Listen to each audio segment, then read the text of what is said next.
नमस्कार विद्यार्थियों, आपके सामने आ गई है बहुत ही बड़ी भर्ती। हाँ जी, डेप्यूटी जेलर की भर्ती आपके सामने आ गई है। डेप्यूटी जेलर की भर्ती आई है। डेप्यूटी जेलर की भर्ती काफी समय बाद में आरपीएससी ने जारी की है। आरपीएससी ने अब डेप्यूटी जेलर की भर्ती जारी कर दी गई है, जिसके अंदर आपको फॉर्म फिलअप करने के लिए सीईटी की कोई आवश्यकता नहीं है।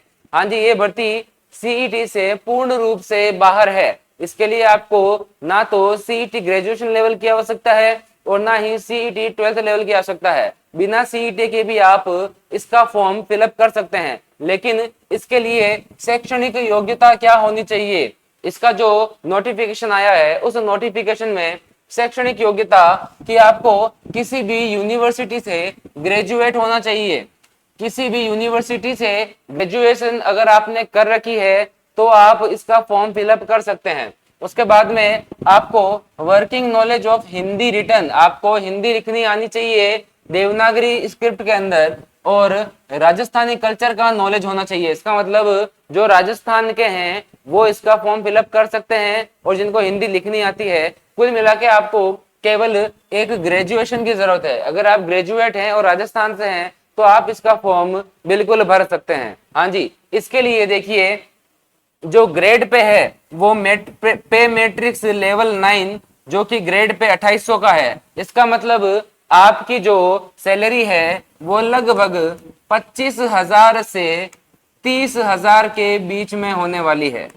25,000 से 30,000 के बीच में इस जो जॉब है, इस जॉब की जो सैलरी है रहने वाली है। लेकिन इसमें सबसे बड़ी खास बात यह है कि इसके अंदर प्रमोशन बहुत जल्दी मिलने वाला है आपको। अगर आपकी ये जॉब लग जाती है तो आपको प्रमोशन 3 से 4 साल से 5 साल, 3 से 5 साल के बीच में आपको एक प्रमोशन मिल जाएगा, जो कि बहुत कम देखा जाता है। हाँ जी, तो जैसे जैसे आपको प्रमोशन मिलता जाएगा वैसे वैसे आपकी जो है सैलरी बढ़ती जाएगी। ठीक है, अब देखते हैं आगे कि आयु सीमा क्या है। आयु सीमा 1 जनवरी 2025 को 1 जनवरी 2025 को न्यूनतम 18 वर्ष, न्यूनतम आयु जो है वो 18 वर्ष रखी गई है और अधिकतम आयु 26 वर्ष रखी गई है।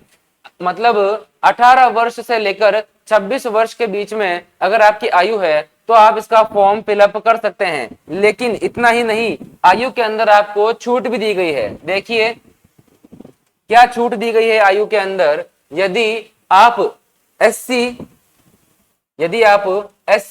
एसटी, ओबीसी, एमबीसी और ईडब्ल्यूएस के अंदर आते हो और मेल हो, अगर आप एससी, एसटी, ओबीसी, एमबीसी और ईडब्ल्यूएस के अंदर अगर पुरुष वर्ग से हो, मेल वर्ग से हो, तो आपको अधिकतम आयु सीमा में 5 साल की छूट मिल जाएगी। और यदि आप महिला वर्ग से हो, महिला वर्ग एससी, एसटी, ओबीसी, एमबीसी और ईडब्ल्यूएस, यदि आप महिला वर्ग से हो तो अधिकतम आयु में आपको 10 वर्ष की छूट मिलने वाली है। हाँ जी, पुरुष वर्ग को 5 वर्ष की और महिला वर्ग को 10 वर्ष की छूट यहाँ पर अधिकतम आयु सीमा में मिल रही है। यदि कोई जनरल कैटेगरी की महिला है, यदि कोई महिला जनरल कैटेगरी से है तो उनको 5 वर्ष की अधिकतम आयु में छूट मिल रही है। ठीक है, इसके बाद में यदि कोई विधवा या परित्यक्ता महिला है तो उनके लिए अधिकतम आयु सीमा की कोई भी छूट नहीं है, मतलब कोई भी लिमिट नहीं है। कोई किसी भी लिमिट की महिला है जिसकी जो विधवा या परित्यक्ता से बिलोंग करती है तो आपके लिए अधिकतम आयु की कोई भी सीमा नहीं है, आप ये फॉर्म फिलअप कर सकते हैं। हाँ जी, इसके बाद में हम देखते हैं कि इस में अप्लाई करने के लिए क्या क्या तारीख जो है, डेट जो है वो इम्पोर्टेंट है। तो देखिए परीक्षा का स्थान एवं माह, उसके लिए स्थान एवं तिथि के संबंध में यथा समय सूचित किया जाएगा। अभी तक परीक्षा का स्थान और जो माह है उसके लिए कोई सूचना नहीं दी गई है। ठीक है, आगे देखिए परीक्षा योजना व पाठ्यक्रम। तो देखिए परीक्षा वस्तुनिष्ठ रूप में, मतलब एमसीक्यू सवाल होने वाले हैं, एमसीक्यू सवाल होंगे। ठीक है, और इसके बाद इसके बारे में जो विस्तृत पाठ्यक्रम है वो अभी और जारी किया जाएगा। आवेदन की अवधि कौन सी है, देखिए आवेदन की अवधि है 8 जुलाई 2024, 8 जुलाई 2024 से आपके फॉर्म फिलअप शुरू हो जाएंगे, जो कि 6 अगस्त 2024 रात 12 बजे तक भरे जाएंगे। मतलब 8 जुलाई से लेकर 6 अगस्त के बीच में इसके फॉर्म फिलअप हो जाएंगे। ओके, इसके बाद में आवेदन पर प्रक्रिया है, आपको इस वेबसाइट के ऊपर जाना है, आरपीएससी की वेबसाइट के ऊपर जाकर आप इसके या फिर अपने एसएसओ पोर्टल पर जाकर इसकी जो है आवेदन है इसका कर सकते हैं। हाँ जी, एसएसओ आईडी पर आप इसका आवेदन आराम से कर सकते हैं। ठीक है जी, आगे देखते हैं इसका। इसके बाद में वन टाइम रजिस्ट्रेशन के बारे में दिया हुआ है। अगर आपने अपना वन टाइम रजिस्ट्रेशन नहीं करवाया हुआ है तो आप अपना वन टाइम रजिस्ट्रेशन करवा कर फिर इस फॉर्म को फिलअप कर सकते हैं। ठीक है जी, आगे देखते हैं। ओटीआर का शुल्क बताया गया है इसके अंदर। ठीक है, ओटीआर आप भर देना। ठीक है, इसके बाद में देखिए सबसे पहले आपका पेपर होएगा। सबसे पहले नंबर 1 आपका पेपर होगा। उस पेपर के अंदर सब्जेक्ट देखिए 2 पार्ट में पेपर होगा, 2 पार्ट में इसका पेपर होगा। ठीक है, तो जो पहला पार्ट है, पहले पार्ट के अंदर केवल हिंदी आने वाली है, जनरल हिंदी, सामान्य हिंदी।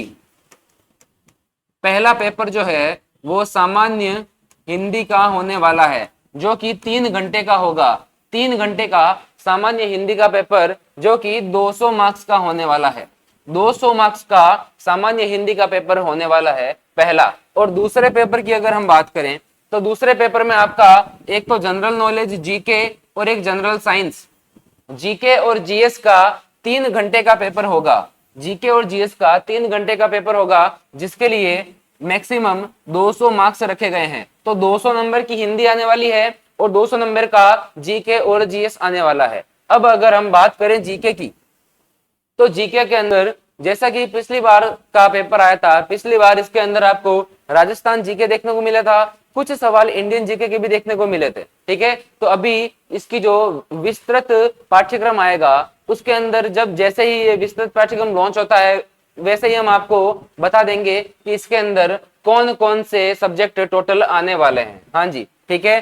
फिर क्वालिफाइंग मार्क्स के बारे में लिखा गया है कि कैंडिडेट को 36% मार्क ईच पेपर के अंदर, मतलब दोनों परसेंट में कम से कम, दोनों पेपर में कम से कम 36% मार्क आने ही चाहिए, 36 इसमें और 36 इसमें, लेकिन कुल मिलाकर 40% मार्क दोनों में मिलाकर आने चाहिए।